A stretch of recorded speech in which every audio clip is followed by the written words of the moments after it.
Usted se doctoró en Biología Celular en la Universidad de Santiago de Compostela. ¿Cómo supo que quería dedicarse a esto y en particular al ámbito de la experimentación con animales en los laboratorios? Bueno, como bien dices, yo hice mi tesis en Biología Celular y realmente toda mi carrera científica, que ya es de unos cuantos años, ha estado dedicado al estudio del cáncer, de las bases biológicas del cáncer. El por qué hago uso de experimentación animal pues ha sido una necesidad derivada de mi actividad investigadora. Si queremos estudiar enfermedades que afectan a un organismo entero, pues tenemos que utilizar modelos, es decir, sistemas que nos permiten estudiarlo y hacer manipulaciones que nos permitan estudiar eso, un organismo entero. Y evidentemente hay cosas que en humanos no podemos hacer, pero sí podemos hacer en modelos animales. Por eso empecé a trabajar con modelos animales. Sabemos que está investigando con la inmunoterapia contra el cáncer de ovarios. ¿Qué procesos siguen en su día a día? ¿Cuántos animales usan para la investigación? ¿Y qué medidas toman para reducir su sufrimiento? Muy bien, pues eso es una excelente pregunta. Ahora mismo nosotros tenemos dos proyectos dedicados a explorar nuevas posibilidades terapéuticas en cáncer de ovario. El cáncer de ovario es un problema de salud de primer orden. Es uno de los cánceres que tienen mayor incidencia en mujeres y además la respuesta a las terapias actuales es mala. Se desarrollan resistencias, es decir, que el tratamiento deja de funcionar muy pronto y la tasa de mortalidad asociada al cáncer de ovario es desgraciadamente elevada. Entonces hay una necesidad grande de nuevas estrategias terapéuticas, de nuevos tratamientos. Nosotros utilizamos algunas aproximaciones que tienen que ver con el uso de anticuerpos contra moléculas que sabemos o sospechamos que tienen importancia en cáncer de ovario. ¿Qué hacemos en el laboratorio? Pues muchas cosas. Nosotros utilizamos una amplia variedad de técnicas, sobre todo relacionadas con la biología molecular, manipular la expresión de genes para ver si son importantes, por ejemplo, en el contexto de la evolución y el origen del cáncer, si son importantes para que las células se dividan, son importantes para que esas células adquieran unas características malignas, es decir, propias del cáncer. Estudiamos mucho en cultivos celulares, utilizamos células donde podemos reproducir algunos de los procesos que sabemos que son importantes en cáncer y de esa manera estudiar qué moléculas podemos manipular para frenar de alguna manera el avance del cáncer. Los estudios con animales son el último paso, el último de todos, es decir, solamente utilizamos animales cuando tenemos suficientes evidencias de que lo que vamos a estudiar, digamos, es robusto.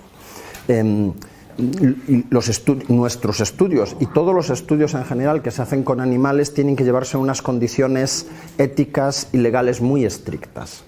Y esas condiciones tienen que cumplir esencialmente tres principios que están consagrados en nuestra legislación, en la legislación que hemos de cumplir obligatoriamente como en otros ámbitos. Eso tiene que ver con que los experimentos con animales solo se realizan en unas instalaciones adecuadas, autorizadas e inspeccionadas periódicamente.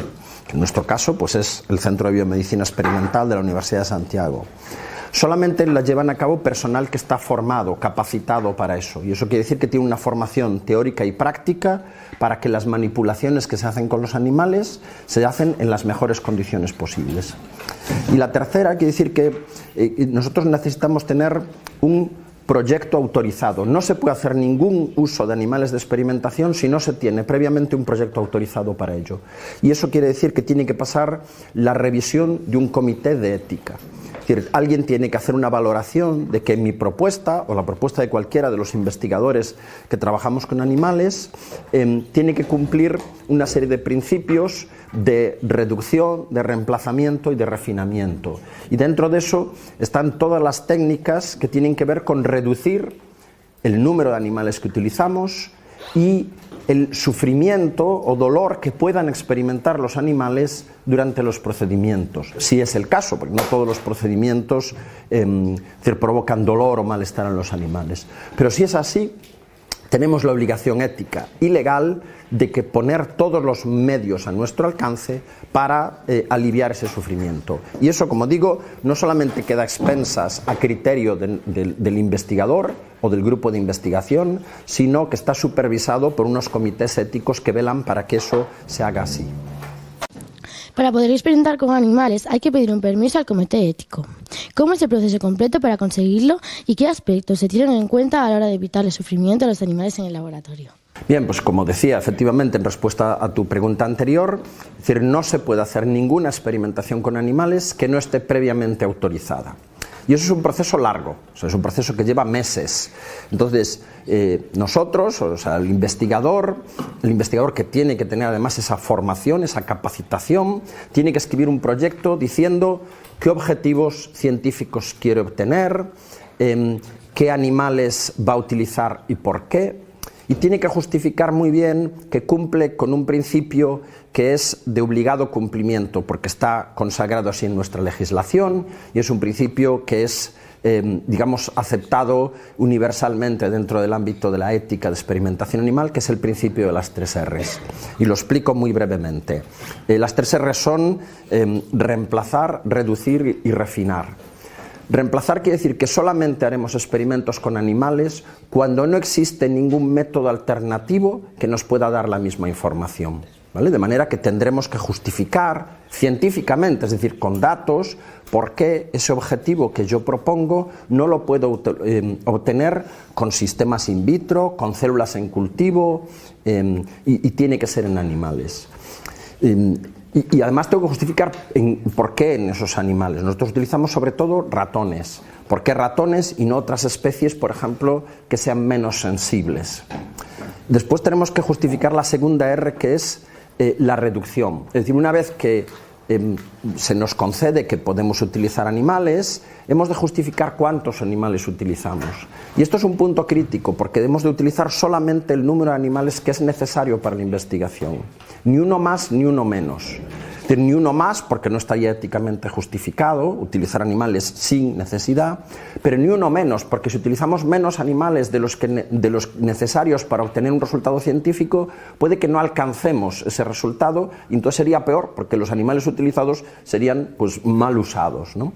Y el tercero, la tercera R, la de refinamiento, que es, como decía en la respuesta anterior, poner es decir, todos los medios para aliviar el dolor o el sufrimiento de los animales. Pero esto ocurre también con los humanos. Cuando vamos al dentista se nos pone anestesia. Cuando sufrimos una intervención quirúrgica se ponen todos los medios para que esa intervención quirúrgica, siendo necesaria, no nos cause dolor o malestar. Nosotros tenemos las mismas obligaciones con los animales, que son, por así decirlo, nuestros pacientes. Tenemos que adoptar el mismo tipo de técnicas y, de hecho, es que el catálogo de técnicas que tenemos en la actualidad son muy semejantes a los que existen en humanos, incluyendo, pues, por ejemplo, las técnicas no invasivas de imagen. Es decir, podemos hacerle resonancias, podemos hacerle rayos X y evidentemente, todas las técnicas no invasivas son siempre preferibles a aquellas que sean más invasivas.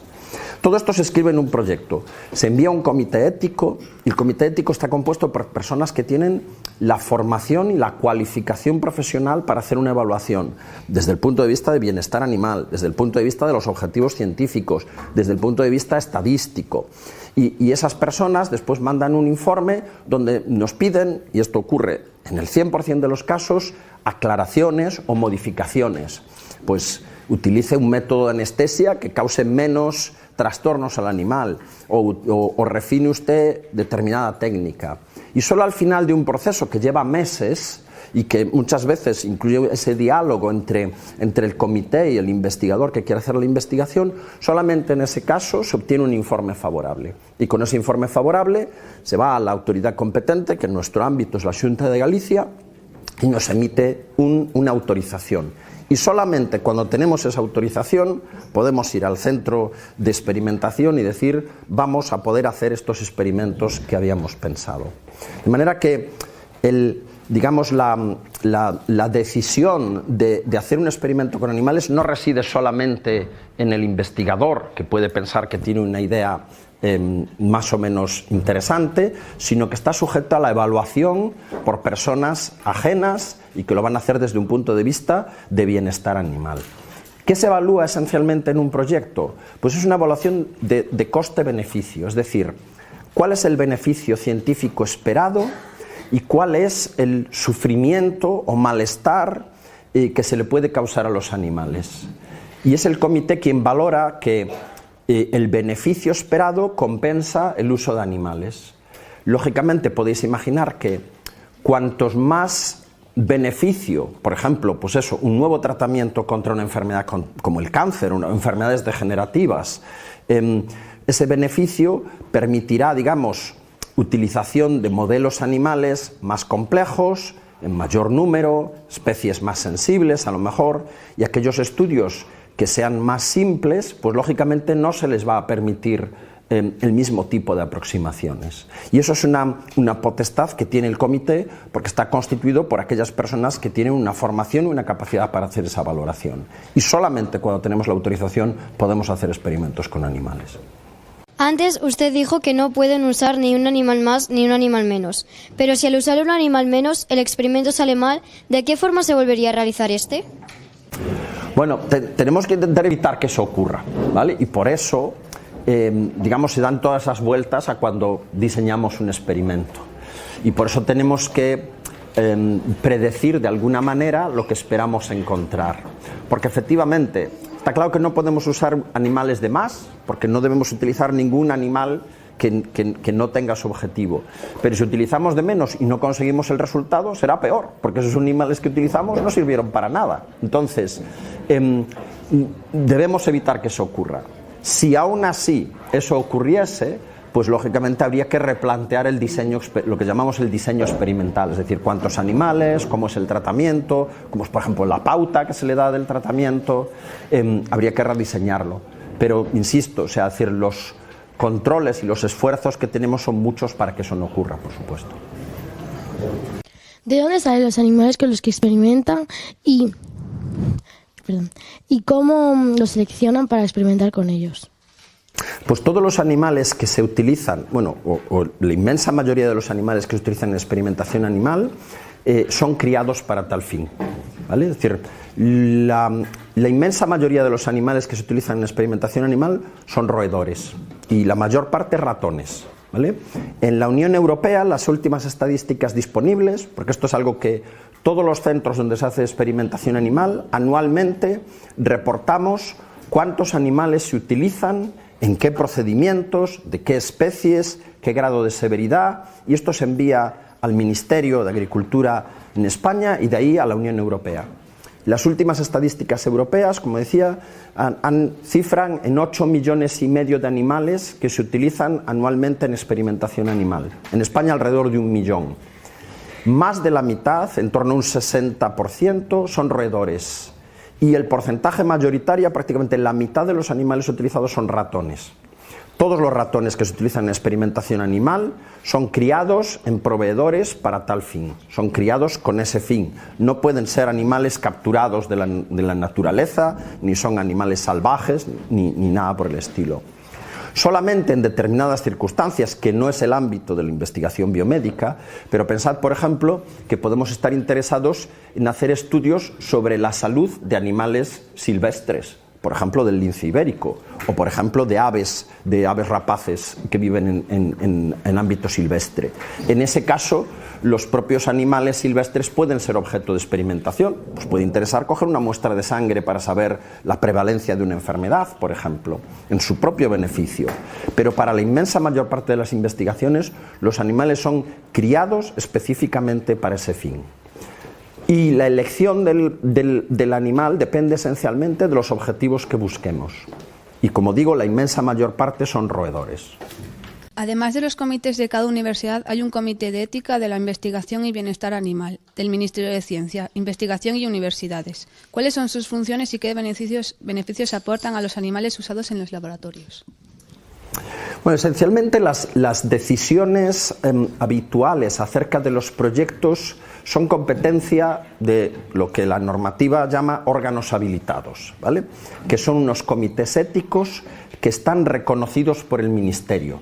Por así decirlo, esas competencias se delegan en esos grupos de personas que realmente tienen la formación y la capacidad para evaluarlos, que no son funcionarios del Ministerio, que son profesionales, veterinarios, estadísticos, médicos, farmacólogos, y en realidad esas competencias de evaluar los proyectos y por tanto emitir sus dictámenes, es decir, esto se puede hacer, esto no se puede hacer, esto reside esencialmente en los comités, que no tienen por qué ser de universidades. La Universidad de Santiago tiene un comité, el Comité de Ética de Investigación, que entre algunas de sus funciones está el evaluar esos proyectos, pero pueden ser de otro tipo de entidades, por ejemplo el Consejo Superior de Investigaciones Científicas o entidades, las fundaciones sanitarias, por ejemplo, tienen también comités, ¿no?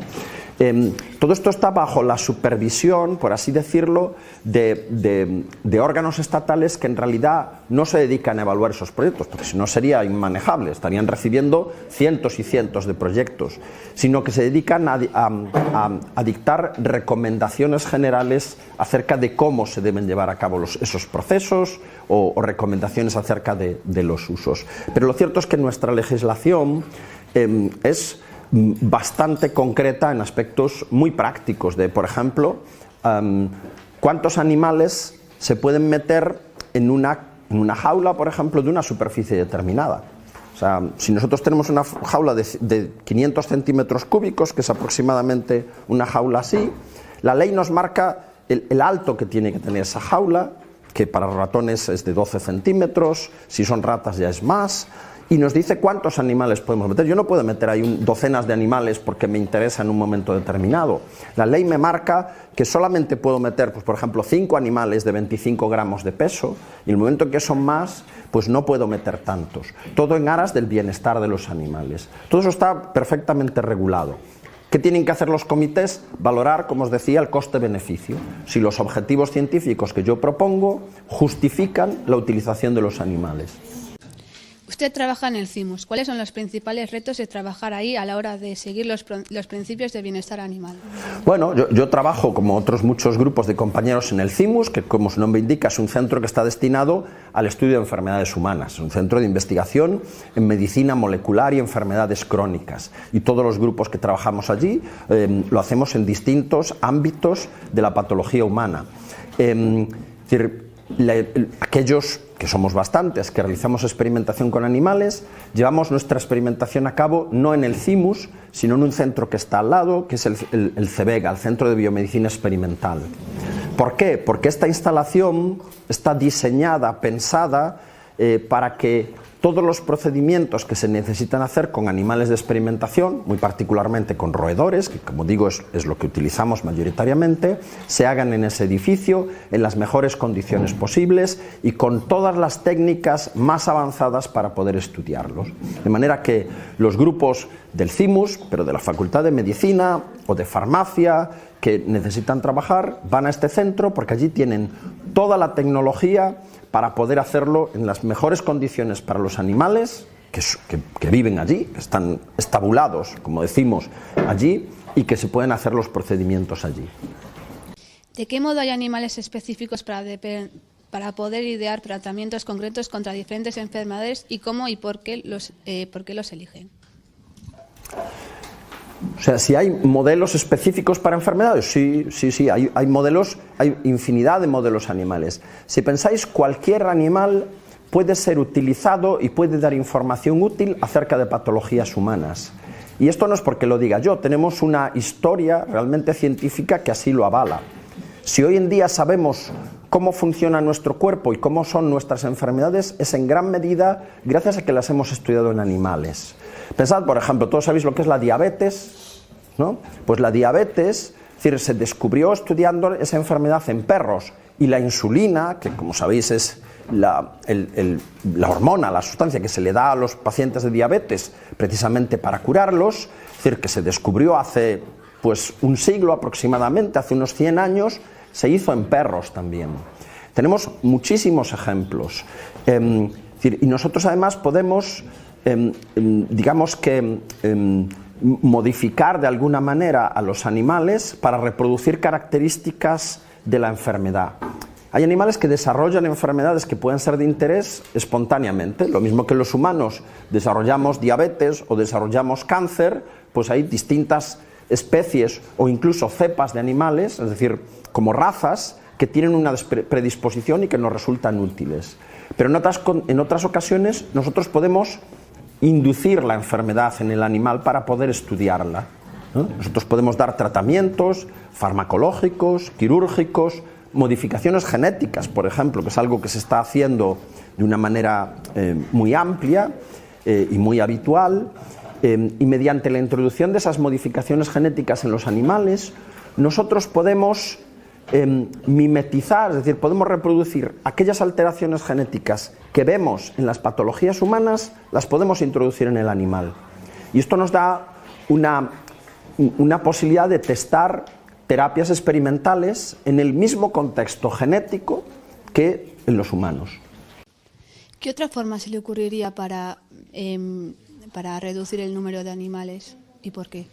Bueno, o sea, no es tanto que se me ocurra a mí, sino que esto es algo que se está haciendo constantemente.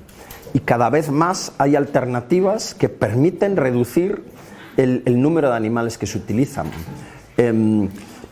Os voy a poner algún ejemplo.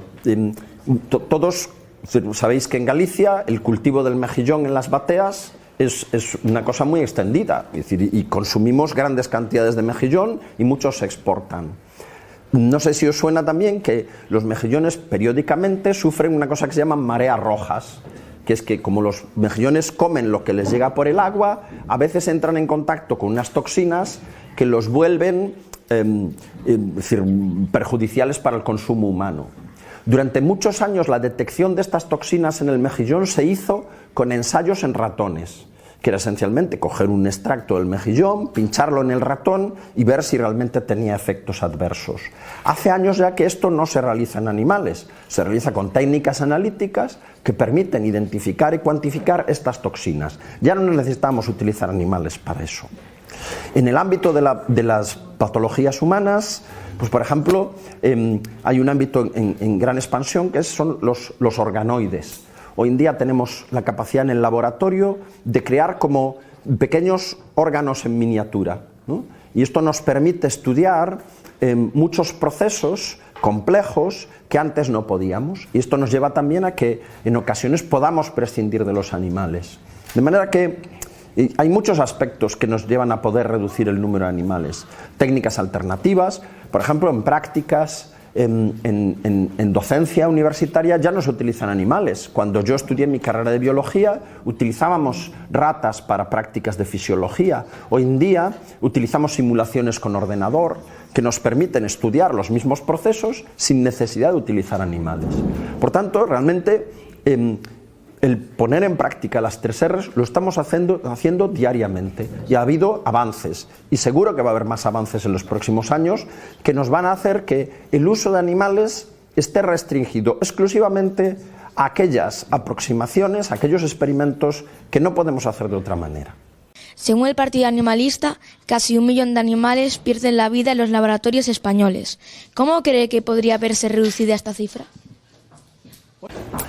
Bueno, pues es un poco la respuesta anterior, es decir, lo estamos haciendo de muchas maneras. Y no es que lo diga el Partido Animalista, o sea, las cifras de animales empleados para fines científicos son públicas. Son públicas y puede acceder cualquier persona a través del web del Ministerio de Agricultura. Y tienen que serlo así, lo mismo que las cifras de animales a nivel europeo. Y yo creo que las instituciones donde hacemos uso de animales para experimentación estamos haciendo, y tal vez tengamos que hacer más, un ejercicio de transparencia de qué animales utilizamos, por qué los utilizamos sobre todo. Porque la cuestión es, solamente utilizamos a día de hoy los animales, es decir, que son necesarios para unos fines científicos que consideramos necesarios, que consideramos no solamente los investigadores, sino los comités, ¿no? Es decir, la sociedad obtiene un beneficio del uso de animales de experimentación. Y yo creo que aunque todos podamos compartir un horizonte donde los animales no sea necesario utilizar animales para investigación médica, a día de hoy ese horizonte no está en nuestra mano. Si prescindiésemos de la experimentación con animales, no podríamos desarrollar vacunas, no podríamos desarrollar tratamientos. prácticamente cualquier fármaco que nosotros tomamos, cualquiera, ha sido probado previamente en animales. ¿Vosotros os tomaríais algo que sois los primeros en tomaros en el mundo, sin saber si eso produce algún efecto severo o no, o sea, es decir, por leve que sea? Hay toda una serie de lo que se llama una preclínica que ha de ser realizada necesariamente en animales antes de llegar al mercado de ese farmacéutico.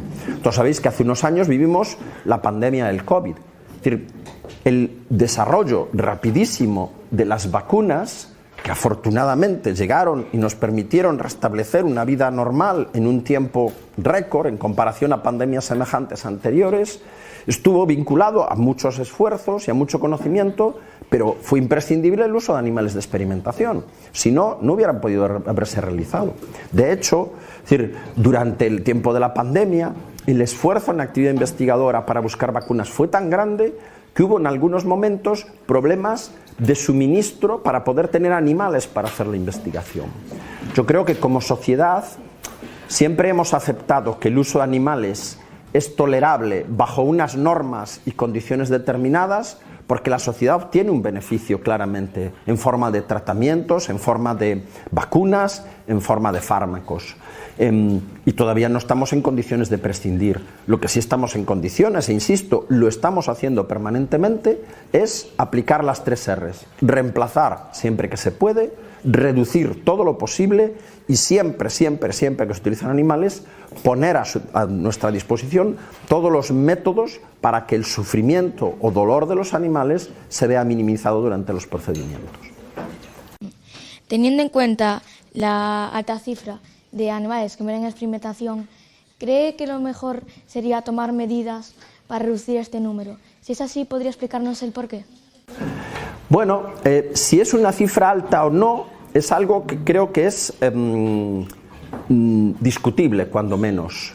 Es cierto que en España se utilizan 1 millón de animales para experimentación, de los cuales el 60% son roedores, el 30% son peces y, por ejemplo, animales, digamos, mamíferos superiores, primates no humanos, la cifra no llega al 0,1%, gatos o perros, que son imágenes que normalmente vemos muchas veces, que lo podemos ver incluso en las páginas de movimientos animalistas, no llega al 0,1% de animales utilizados.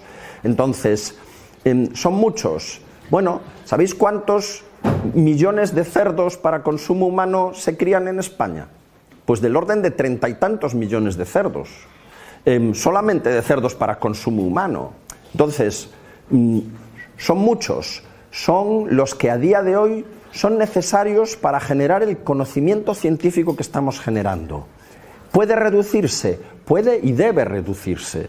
Y de hecho estamos haciendo esfuerzos en reducirlo cada vez más.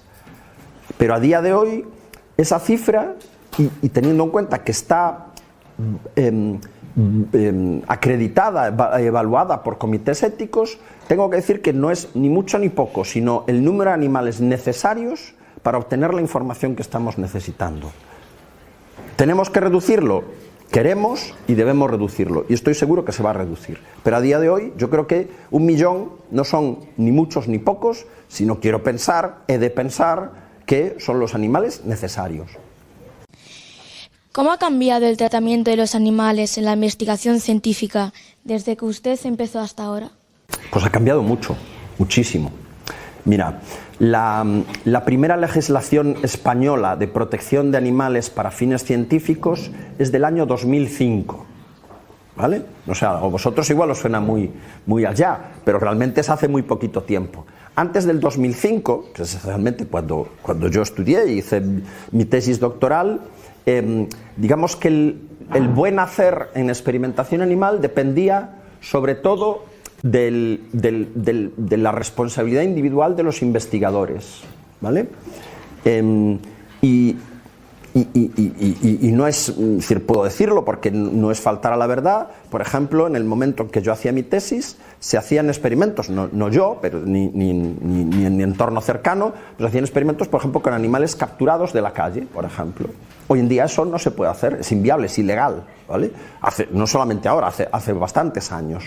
Entonces, ha evolucionado muchísimo. La primera normativa estatal, como digo, es del 2005 y la más reciente, que es del 2013, es un Real Decreto del 2013, que obedece una normativa europea del 2010, es decir, es de obligado cumplimiento en toda Europa y establece pues, principios como los que os decía, solamente se puede utilizar animales en instalaciones autorizadas, por personal autorizado, en proyectos autorizados, sometidos a evaluaciones éticas, y esto implica la valoración del principio de las 3 R's de las que os hablaba.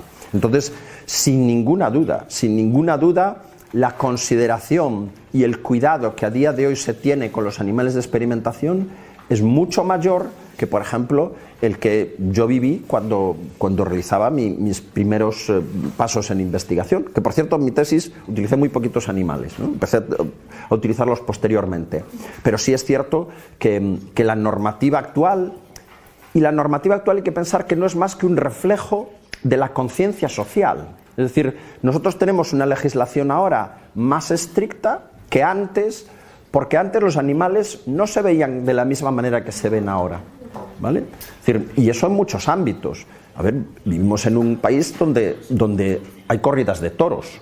Que los toros durante las corridas experimentan sufrimiento es un hecho científico innegable. Y durante mucho tiempo eso se consideró un acto cultural, incluso una celebración. Hoy en día la percepción social de las corridas de toros es mucho peor.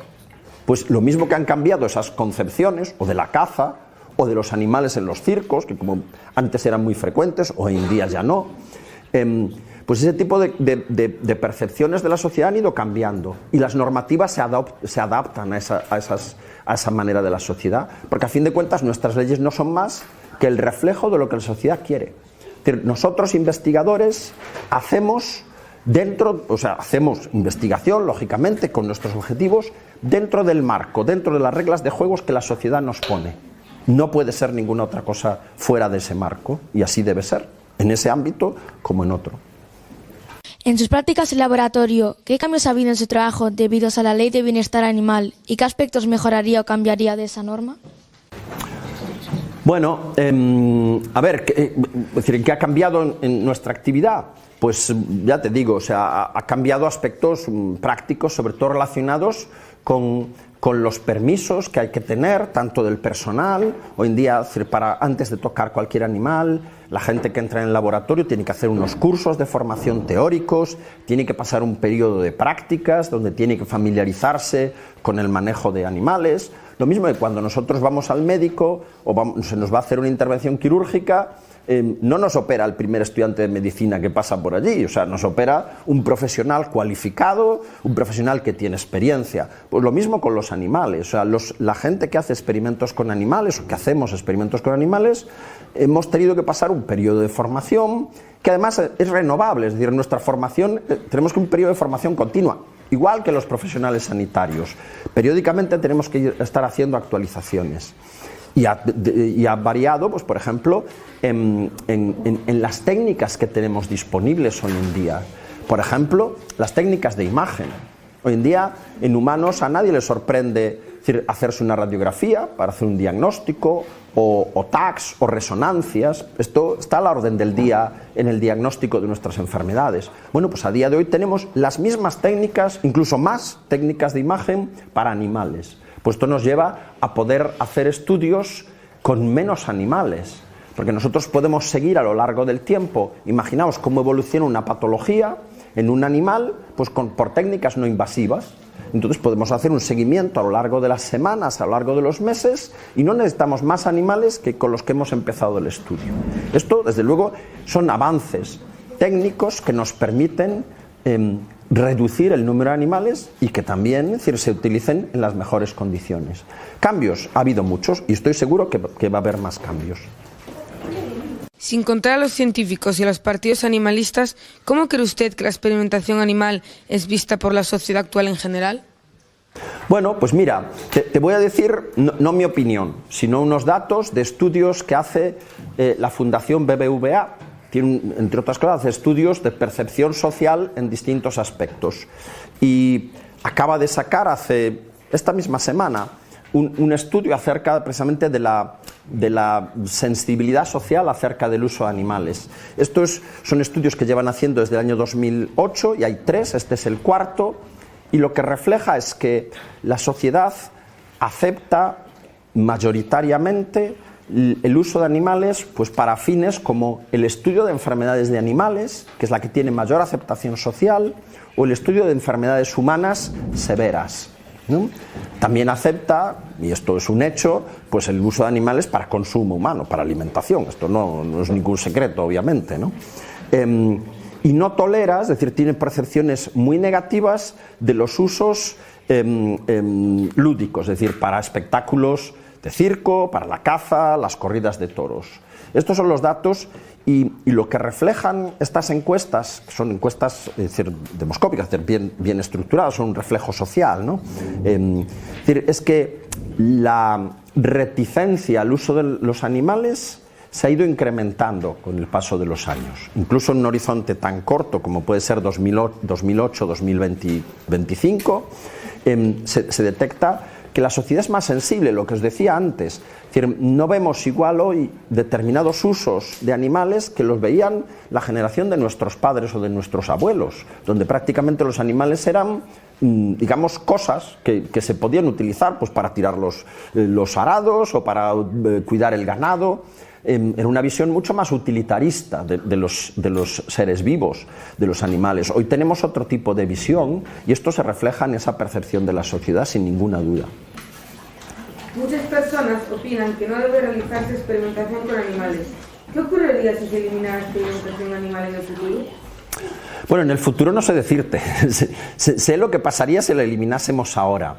Y tendríamos un problema muy grande desde el punto de vista de desarrollo, pues por ejemplo, de todos los nuevos tratamientos. La seguridad de los fármacos, como os decía antes, cualquier fármaco de la naturaleza que sea que tomamos, que se nos prescribe, que se nos receta, ha sido probado anteriormente en animales.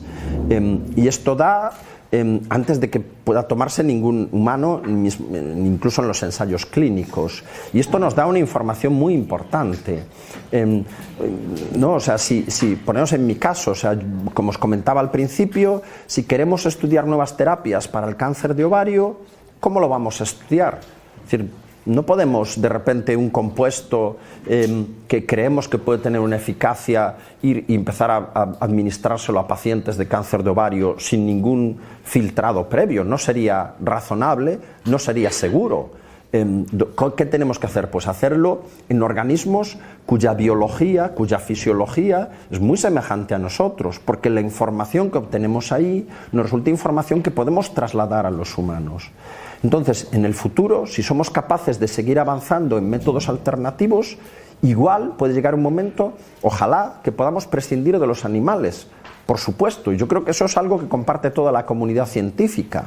Nosotros, es decir, utilizamos animales porque buscamos un beneficio social en forma de conocimiento científico, en forma de nuevos tratamientos, en forma de nuevas terapias, en forma de tratamientos para los propios animales. Pero a día de hoy no estamos en ese punto. El perjuicio, como antes os decía, pues por ejemplo las vacunas. Si tenemos una nueva pandemia, ¿cómo vamos a probar las vacunas? Entonces, a día de hoy no estamos en disposición de prescindir de los animales para ese tipo de situaciones. En el futuro, pues ojalá lo estemos.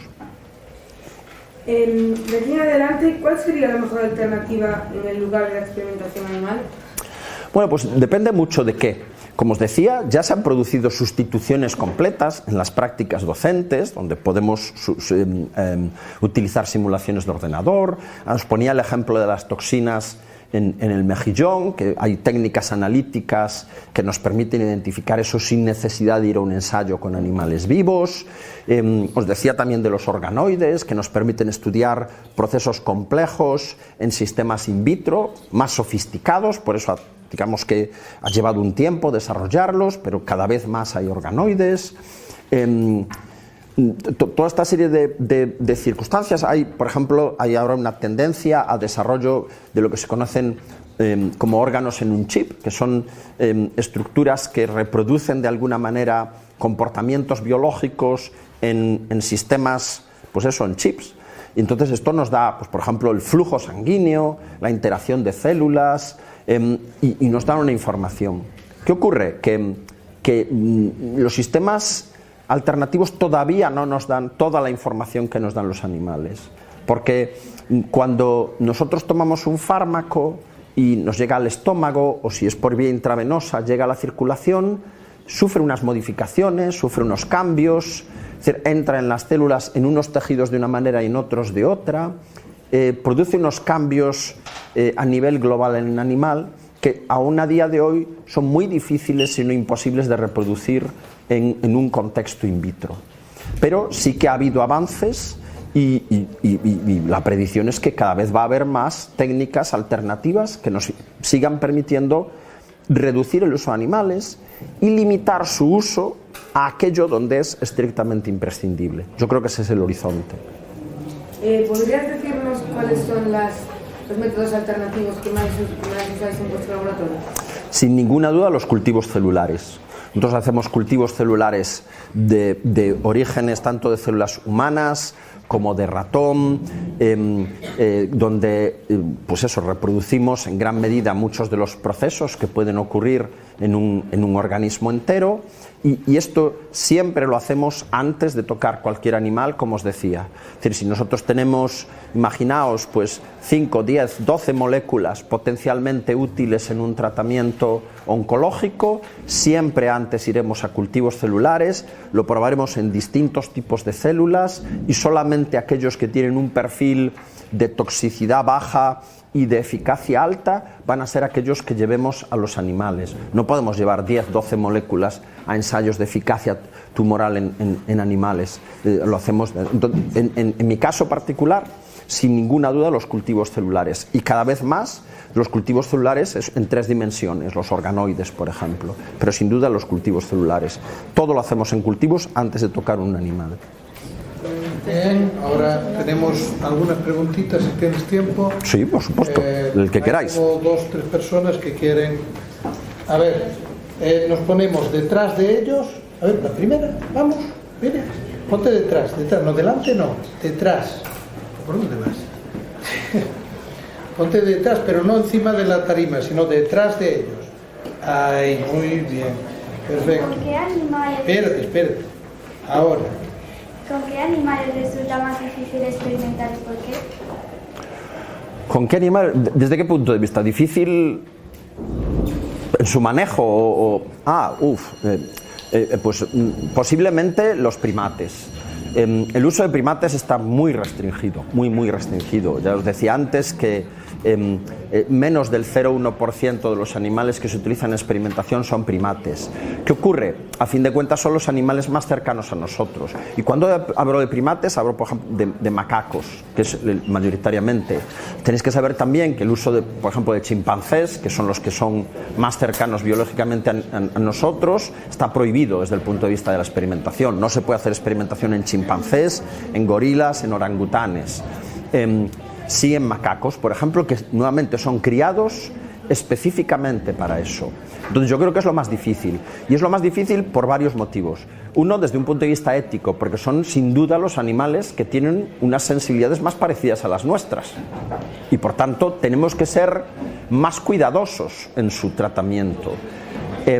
Y eso implica unas necesidades, por ejemplo, de instalaciones que son muy diferentes a cualquier otro tipo de animal.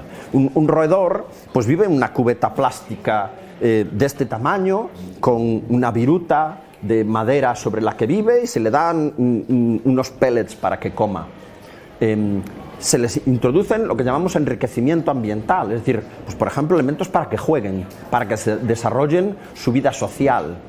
Claro, esto es en un roedor. En un primate esto es mucho más complejo, porque son animales mucho más complejos, que crean estructuras sociales, que tienen relaciones afectivas entre ellos. Entonces, las instalaciones donde se trabaja con primates son mucho más complejas, tienen elementos de juego, tienen espacios externos e internos. Entonces, todo esto es mucho más difícil.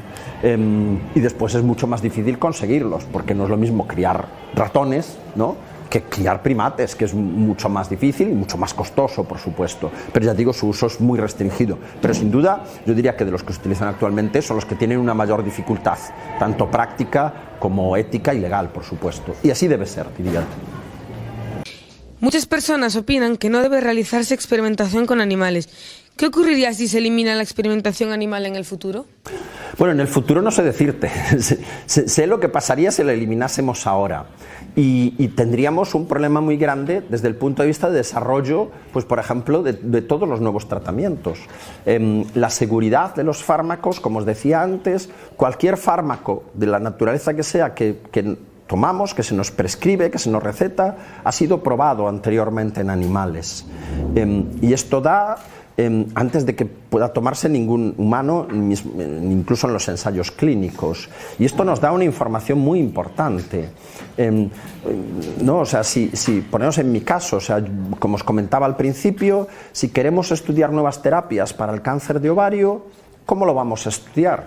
Es decir, no podemos de repente un compuesto que creemos que puede tener una eficacia ir y empezar a administrárselo a pacientes de cáncer de ovario sin ningún filtrado previo. No sería razonable, no sería seguro. ¿Qué tenemos que hacer? Pues hacerlo en organismos cuya biología, cuya fisiología es muy semejante a nosotros, porque la información que obtenemos ahí nos resulta información que podemos trasladar a los humanos. Entonces, en el futuro, si somos capaces de seguir avanzando en métodos alternativos, igual puede llegar un momento, ojalá, que podamos prescindir de los animales, por supuesto, y yo creo que eso es algo que comparte toda la comunidad científica. Nosotros, es decir, utilizamos animales porque buscamos un beneficio social en forma de conocimiento científico, en forma de nuevos tratamientos, en forma de nuevas terapias, en forma de tratamientos para los propios animales. Pero a día de hoy no estamos en ese punto. El perjuicio, como antes os decía, pues por ejemplo las vacunas. Si tenemos una nueva pandemia, ¿cómo vamos a probar las vacunas? Entonces, a día de hoy no estamos en disposición de prescindir de los animales para ese tipo de situaciones. En el futuro, pues ojalá lo estemos. Respecto a lo que dijo antes sobre los animales y las personas, ¿usted qué haría si tuviese que salvarle la vida a un animal o a un humano? ¿Y qué razones éticas usaría? Bueno, sin ninguna duda, yo salvaría antes una persona que un animal, ¿vale? Yo he tenido animales de compañía y porque en mi casa familiar siempre hemos tenido y yo tengo, creo, una fuerte empatía con los animales. Pero yo creo que incluso biológicamente, ya no solamente desde nuestro punto de vista cultural, sino biológicamente tenemos y los animales también, es decir, un sentimiento del propio colectivo. Cualquier animal también defenderá antes a los animales de su familia. Estoy hablando de animales desarrollados, ¿no? O sea, es decir, antes a los animales de su familia que los ajenos. Y los humanos hemos desarrollado también esto. Entonces, biológicamente, la distinción de la especie cercana a las demás, yo creo que es algo que existe.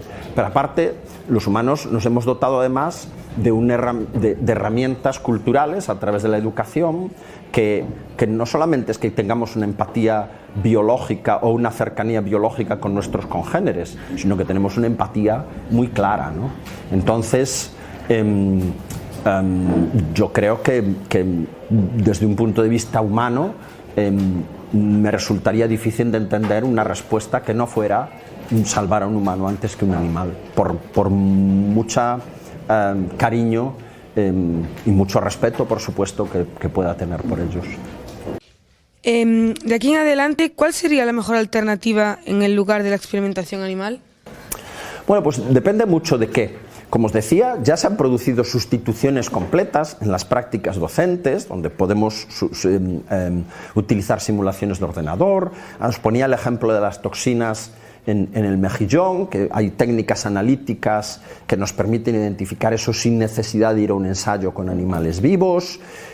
Os decía también de los organoides, que nos permiten estudiar procesos complejos en sistemas in vitro, más sofisticados, por eso digamos que ha llevado un tiempo desarrollarlos, pero cada vez más hay organoides. Toda esta serie de circunstancias, por ejemplo, hay ahora una tendencia al desarrollo de lo que se conocen como órganos en un chip, que son estructuras que reproducen de alguna manera comportamientos biológicos en sistemas, pues eso, en chips. Y entonces esto nos da, pues, por ejemplo, el flujo sanguíneo, la interacción de células, y nos da una información. ¿Qué ocurre? Que los sistemas alternativos todavía no nos dan toda la información que nos dan los animales, porque cuando nosotros tomamos un fármaco y nos llega al estómago, o si es por vía intravenosa llega a la circulación, sufre unas modificaciones, sufre unos cambios, es decir, entra en las células, en unos tejidos de una manera y en otros de otra, produce unos cambios a nivel global en el animal que aún a día de hoy son muy difíciles, si no imposibles, de reproducir en un contexto in vitro. Pero sí que ha habido avances y la predicción es que cada vez va a haber más técnicas alternativas que nos sigan permitiendo reducir el uso de animales y limitar su uso a aquello donde es estrictamente imprescindible. Yo creo que ese es el horizonte. ¿Podrías decirnos cuáles son los métodos alternativos que más usáis en vuestro laboratorio? Sin ninguna duda, los cultivos celulares. Nosotros hacemos cultivos celulares de orígenes tanto de células humanas como de ratón, donde pues eso, reproducimos en gran medida muchos de los procesos que pueden ocurrir en un organismo entero, y esto siempre lo hacemos antes de tocar cualquier animal, como os decía. Es decir, si nosotros tenemos, imaginaos, pues 5, 10, 12 moléculas potencialmente útiles en un tratamiento oncológico, siempre antes iremos a cultivos celulares, lo probaremos en distintos tipos de células y solamente aquellos que tienen un perfil de toxicidad baja y de eficacia alta van a ser aquellos que llevemos a los animales. No podemos llevar 10, 12 moléculas a ensayos de eficacia tumoral en animales. Lo hacemos en mi caso particular, sin ninguna duda, los cultivos celulares, y cada vez más los cultivos celulares en 3 dimensiones, los organoides, por ejemplo, pero sin duda los cultivos celulares. Todo lo hacemos en cultivos antes de tocar un animal. Bien, ahora tenemos algunas preguntitas, si tienes tiempo. Sí, por supuesto, el que queráis. Tengo 2 o 3 personas que quieren... A ver, nos ponemos detrás de ellos. A ver, la primera, vamos, mire, ponte detrás, no delante, no, detrás. ¿Por dónde vas? ¿Podrías decirnos cuáles son los métodos alternativos que más usáis en vuestro laboratorio? Sin ninguna duda, los cultivos celulares. Nosotros hacemos cultivos celulares de orígenes tanto de células humanas como de ratón, donde pues eso, reproducimos en gran medida muchos de los procesos que pueden ocurrir en un organismo entero, y esto siempre lo hacemos antes de tocar cualquier animal, como os decía. Es decir, si nosotros tenemos, imaginaos, pues 5, 10, 12 moléculas potencialmente útiles en un tratamiento oncológico, siempre antes iremos a cultivos celulares, lo probaremos en distintos tipos de células y solamente aquellos que tienen un perfil de toxicidad baja y de eficacia alta van a ser aquellos que llevemos a los animales. No podemos llevar 10, 12 moléculas a ensayos de eficacia tumoral en animales. Lo hacemos en mi caso particular, sin ninguna duda, los cultivos celulares, y cada vez más los cultivos celulares en 3 dimensiones, los organoides, por ejemplo, pero sin duda los cultivos celulares. Todo lo hacemos en cultivos antes de tocar un animal. ¿Con qué animales resulta más difícil experimentar y por qué? ¿Con qué animal? ¿Desde qué punto de vista? ¿Difícil en su manejo? Pues posiblemente los primates. El uso de primates está muy restringido, muy restringido. Ya os decía antes que menos del 0,1% de los animales que se utilizan en experimentación son primates. ¿Qué ocurre? A fin de cuentas son los animales más cercanos a nosotros. Y cuando hablo de primates, hablo por ejemplo de macacos. es mayoritariamente. Tenéis que saber también que el uso, por ejemplo, de chimpancés, que son los que son más cercanos biológicamente a nosotros, está prohibido desde el punto de vista de la experimentación. No se puede hacer experimentación en chimpancés, en gorilas, en orangutanes. Sí en macacos, por ejemplo, que nuevamente son criados específicamente para eso. Entonces yo creo que es lo más difícil. Y es lo más difícil por varios motivos. Uno, desde un punto de vista ético, porque son sin duda los animales que tienen unas sensibilidades más parecidas a las nuestras. Y por tanto tenemos que ser más cuidadosos en su tratamiento. Y eso implica unas necesidades, por ejemplo, de instalaciones que son muy diferentes a cualquier otro tipo de animal. Un roedor pues vive en una cubeta plástica de este tamaño, con una viruta de madera sobre la que vive y se le dan unos pellets para que coma. Se les introduce lo que llamamos enriquecimiento ambiental, es decir, por ejemplo, elementos para que jueguen, para que se desarrollen su vida social. Claro, esto es un roedor, en un primate esto es mucho más complejo, porque son animales mucho más complejos, que crean estructuras sociales, que tienen relaciones afectivas entre ellos. Entonces, las instalaciones donde se trabaja con primates son mucho más complejas, tienen elementos de juego, tienen espacios externos, internos. Entonces, todo esto es mucho más difícil. Y después es mucho más difícil conseguirlo, porque no es lo mismo criar ratones, ¿no?, que criar primates, que es mucho más difícil y mucho más costoso, por supuesto. Pero ya digo, su uso es muy restringido. Pero sin duda, yo diría que de los que se utilizan actualmente son los que tienen una mayor dificultad, tanto práctica como ética y moral, por supuesto. Y así debe ser. ¿Qué animales usaron para fabricar las vacunas contra el COVID-19 y qué importancia tuvieron en su desarrollo? Bueno, pues ¿qué animales? Es decir, en vacunas se suelen utilizar dos modelos. Primero, ratones. Los ratones es lo primero que se usa prácticamente para cualquier estudio en biomedicina, porque son, digamos, fáciles de usar y a fin de cuentas son mamíferos, es decir, son muy semejantes a nosotros, aunque no lo parezca, ¿verdad? Es decir, pues no hace falta más que ver un ratón y vernos a nosotros, no somos lo mismo, pero biológicamente nuestra fisiología sí que es muy semejante. Entonces lo primero fue en ratones, y además fue en ratones que se tuvieron que hacer de una manera particular, porque son ratones modificados genéticamente.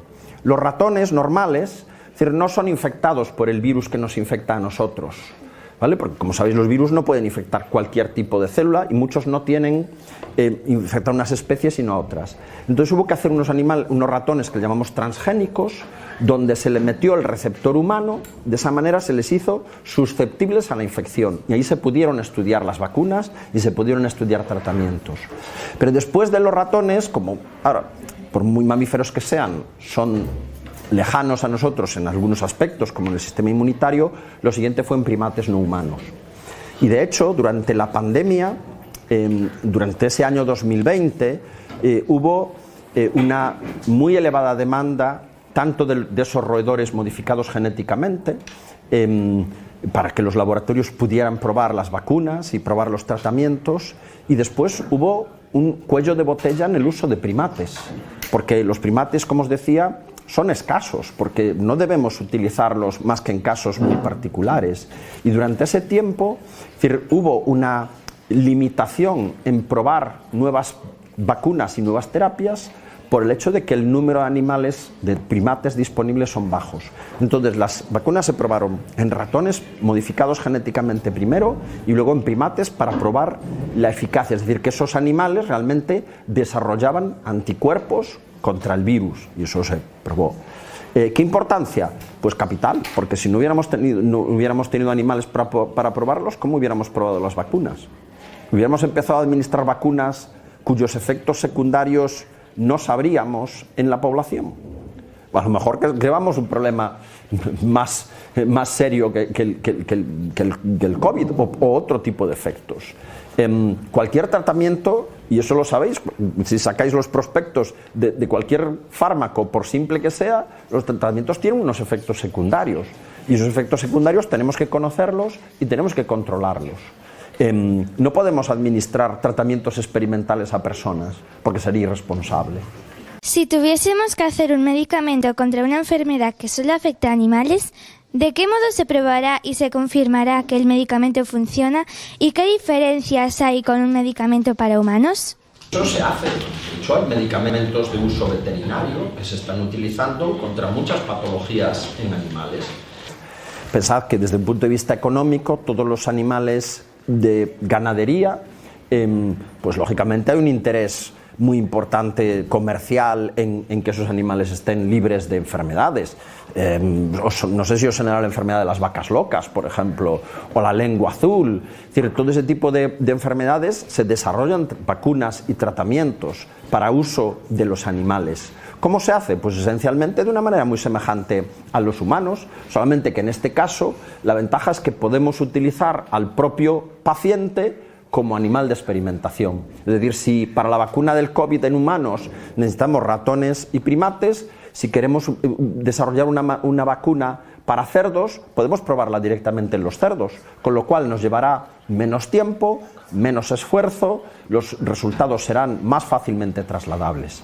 Y ya desde un punto de vista legislativo, de regulación, la legislación de medicamento veterinario es algo más simple o algo más fácil que la que ocurre en humanos, porque los humanos tendemos a protegernos mucho y por eso la regulación es muy estricta. Antes de que se apruebe cualquier fármaco pasan años, pero muchos años de desarrollo.